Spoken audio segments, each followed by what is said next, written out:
Marekani na Saudi Arabia zimefanya mashambulizi ya pamoja dhidi ya makundi yenye uungwaji mkono wa Iran nchini Iraq, hatua inayotajwa kuongeza zaidi mvutano unaoendelea katika eneo la Mashariki ya Kati. Kamandi kuu ya jeshi la Marekani CENTCOM imesema mashambulizi hayo yalilenga vituo vya vifaa vya kijeshi na silaha vya makundi iliyoyataja kuwa yanaungwa mkono na kikosi cha walinzi wa mapinduzi ya Kiislamu cha Iran IRGC, yakidaiwa kupanga mashambulizi dhidi ya wanajeshi wa Marekani na miundombinu ya nishati ya Saudi Arabia. Kwa mujibu wa CENTCOM, operesheni hiyo ilifanyika kujibu mashambulizi zaidi ya 30 ya drone yaliyofanyika katika kipindi cha saa 72 zilizopita, huku Marekani ikidai kuwa mashambulizi hayo yote yalizuiliwa na kushindwa kufikia shabaha zake. Kwa upande wake, kikosi cha Popular Mobilization Forces PMF cha Iraq, ambacho kinajumuisha kwa kiasi kikubwa makundi ya Kishia yanayoungwa mkono na Iran, kimesema wanachama wake takriban 20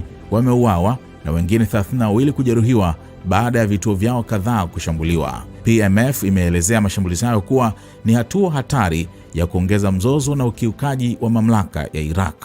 Mashambulizi hayo yamekuja saa chache baada ya Marekani kudai kuwa Iran ilijaribu kufanya shambulio la kushtukiza kwa makombora dhidi ya majeshi yake katika Mashariki ya Kati. Washington imesema makombora yote yalidunguliwa kabla ya kufika kwenye shabaha zake.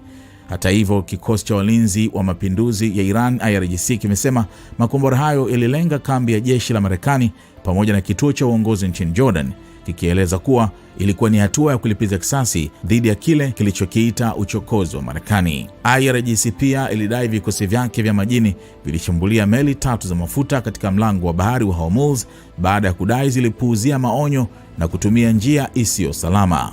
Wakati huo huo, afisa mmoja wa ulinzi wa Iran amekanusha kuhusika kwa Tehran katika mashambulizi ya drone yaliyolenga miundombinu ya mafuta ya Saudi Arabia, akionya kuwa kuilaumu Iran kwa kila shambulio dhidi ya maslahi ya Marekani katika eneo hilo ni kosa kubwa la kimkakati. Saudi Arabia nayo ilitangaza kuwa mifumo yake ya ulinzi wa anga ilifanikiwa kudungua drone zilizokuwa zikilenga vituo vya mafuta mashariki mwa nchi hiyo, huku kidai mashambulizi hayo yalifanywa na makundi yanayohusishwa na Iran yaliyopo nchini Iraq.